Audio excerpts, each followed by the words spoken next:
بسم اللہ الرحمن الرحیم نحمده ونصلی ونسلم علی رسولہ الکریم اما بعد احباب ذی وقار آب کوثر شریف کا آج یہ 14واں درس ہے۔ پچھلے ایک درس میں نے اس بات کا ذکر کیا تھا کہ یہ مبارک کتاب جس طرح سے درود پاک کی فضیلت اور حضور نبی رحمت صلی اللہ علیہ وسلم کی محبت کے فروغ کے لیے نہایت اہمیت کی حامل ہے، ساتھ ہی ساتھ یہ مبارک کتاب عقائد اہل سنت کو بڑے خوبصورت انداز میں بیان کرتی ہے۔ تو ایک واقعہ اس حوالے سے آج آپ کے گوشت گزار کرنے کی سعادت حاصل کروں گا۔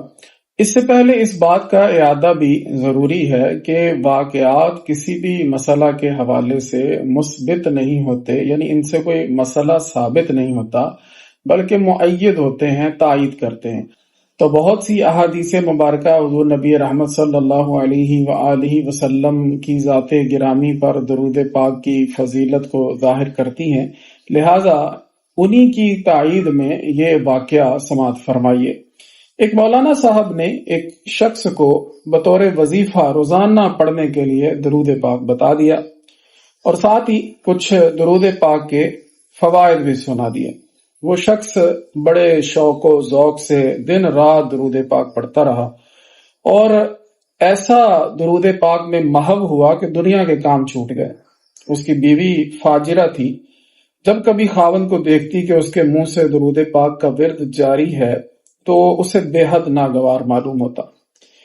ایک دن وہ بولی، ارے بدبخت، کیا تم ہر وقت صلی علی محمد کہتے رہتے ہو؟ الیاذ باللہ، اس کو چھوڑ دو اور مرد بنو، کچھ کما کر لاؤ۔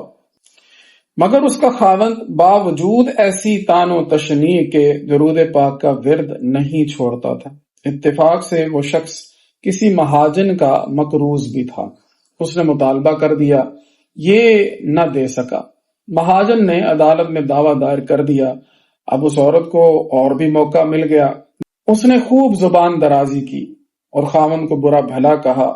وہ مرد صالح تنگ آ کر آدھی رات کو اٹھا اور دربار الہی میں نہایت ہی زاری کے ساتھ اور عاجزی کے ساتھ اس نے عرض کی، یا اللہ، تو سب کچھ جانتا ہے، میں بیوی اور مہاجن سے لاچار ہو گیا ہوں، تو بے سہاروں کا سہارا ہے، تو حاجت مندوں کا حاجت روا ہے۔ دریائے رحمت جوش میں آیا اور اس مرد صالح پر اللہ تعالیٰ نے نیند مسلط کر دی اور اس نے خواب میں دیکھا کہ ایک بزرگ نہایت ہی حسین و جمیل پاکیزہ صورت والے سامنے آئے اور نہایت شیریں زبان سے گویا ہوئے، اے پیارے، کیوں اتنے بے قرار ہو؟ گھبراؤ نہیں، تمہارا کام بن جائے گا، میں خود تمہارا مددگار ہوں۔ اس مرد صالح نے عرض کی، آپ کون ہیں؟ فرمایا، میں وہی ہوں جن پر تو درود پاک پڑھتا رہتا ہے۔ یہ سن کر وہ بہت خوش ہوا اور دل کی ساری بے قراری دور ہو گئی۔ اور پھر سرکار دو عالم صلی اللہ تعالی علیہ وآلہ وسلم نے فرمایا، گھبرانے کی ضرورت نہیں، تم صبح وزیر اعظم کے پاس جانا اور اس کو وظیفہ کی مقبولیت کی خوشخبری سنانا۔ جب وہ مرد درویش بیدار ہوا اور صبح کو اپنے ٹوٹے پھوٹے لباس کے ساتھ وزیر اعظم کی رہائش گاہ کی طرف روانہ ہوا، دروازے پر جا کر دربانوں سے کہا کہ میں وزیر صاحب سے ملنا چاہتا ہوں۔ دربان اس کی حیثیت اور لباس دیکھ کر مسکرا دیے اور کہا، کیا آپ وزیر اعظم کے ساتھ ملاقات کرنے کے قابل ہیں؟ چلو یہاں سے بھاگو۔ لیکن ان دربانوں میں ایک رحم دل بھی تھا، اس کو رحم آ گیا اور کہا، بھائی ٹھہر جا، میں وزیر صاحب سے عرض کرتا ہوں، اگر اجازت ہو گئی تو ملاقات کر لینا۔ جب وزیر صاحب سے ماجرا بیان کیا گیا تو انہوں نے کہا، اس آدمی کو بلا لو۔ جب وہ وزیر کے ہاں پہنچا تو وزیر کے استفسار پر اس نے سارا واقعہ بیان کر دیا۔ وزیر اعظم وظیفہ کی خوشخبری سن کر بہت خوش ہوا اور اسے بجائے 100 کے 300 روپے دے کر رخصت کیا۔ جب وہ مرد صالح روپے لے کر گھر پہنچا اور بیوی کو دیے تو وہ بھی بہت خوش ہو گئی۔ بیوی کو روپے دینے کے بعد وہ اپنے کام درود پاک پڑھنے میں مشغول ہو گیا۔ جب مقدمہ کی تاریخ آئی تو وہ 100 روپیہ لے کر عدالت میں جا پہنچا اور حاکم کے سامنے رکھ دیا۔ وہ قرض خواہ مہاجن روپیہ دیکھ کر حاکم سے کہنے لگا، جناب یہ روپیہ کہیں سے چوری کر کے لایا، کیونکہ اس کے پاس تو کچھ بھی نہیں تھا۔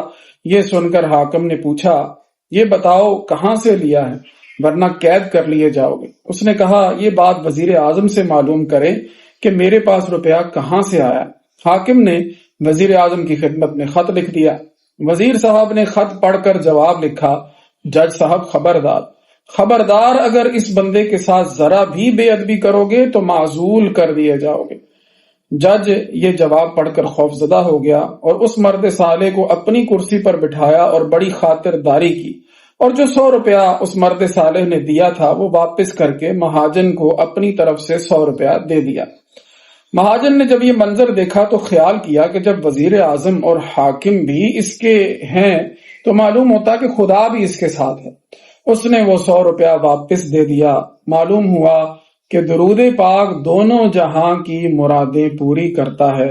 کسی شاعر نے کیا خوب کہا ہے، ہر کے سازد ورد جاں صلی علی، حاجت دارین او گردد روا۔ جس کسی نے بھی صلی علی کو ورد جاں بنا لیا اس کی دونوں جہاں کی حاجتیں پوری ہوں گی۔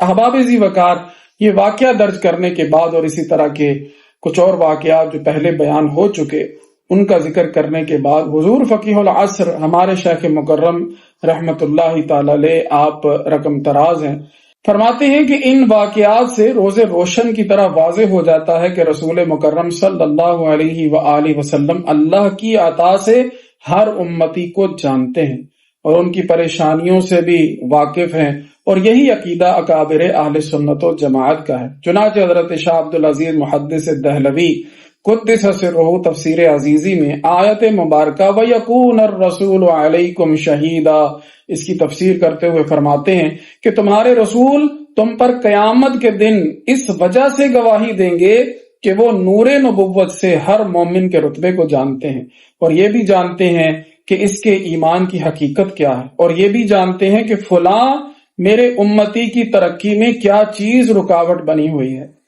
حاصل کلام یہ کہ رسول مکرم صلی اللہ علیہ وآلہ وسلم تمہارے گناہوں کو بھی جانتے ہیں، تمہارے ایمان کے درجات کو بھی جانتے ہیں، اور تمہارے اچھے برے عملوں کو بھی جانتے ہیں، اور تمہارے اخلاص اور نفاق کو بھی جانتے ہیں۔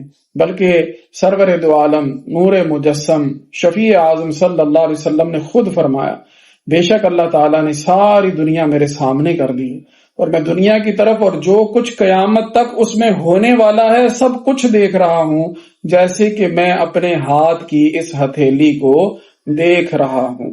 صاحب تفسیر روح المعانی رحمت اللہ تعالی علیہ نے اپنی تفسیر میں آیت مبارکہ یا ایھا النبی انا ارسلناک شاہدا کی تفسیر کرتے ہوئے لکھا ہے، اے پیارے نبی، ہم نے آپ کی امت پر آپ کو شاہد بنایا کہ آپ ان کے احوال کی نگرانی فرماتے ہیں اور ان کے عملوں کو ملاحظہ فرماتے ہیں، اور آپ کی امت سے تصدیق و تکذیب یا ہدایت و گمراہی جو کچھ صادر ہوتا ہے آپ اس کے بھی گواہ ہیں۔ وہ مومنوں کی تو جانوں سے بھی قریب ہوئے، کہاں سے کس نے پکارا حضور جانتے ہیں۔ اللہ تعالی ہم سب کو عقائد اہل سنت و جماعت پر قائم رکھے اور اسی پر ہمارا خاتمہ بالخیر ہو، اور اللہ رب العزت حضور علیہ الصلوۃ والسلام کی ذات گرامی پر محبت سے، ذوق و شوق سے اور کثرت سے درود پاک پڑھنے کی ہمیں توفیق عطا فرمائے۔ وآخر دعوانا الحمد للہ رب العالمین۔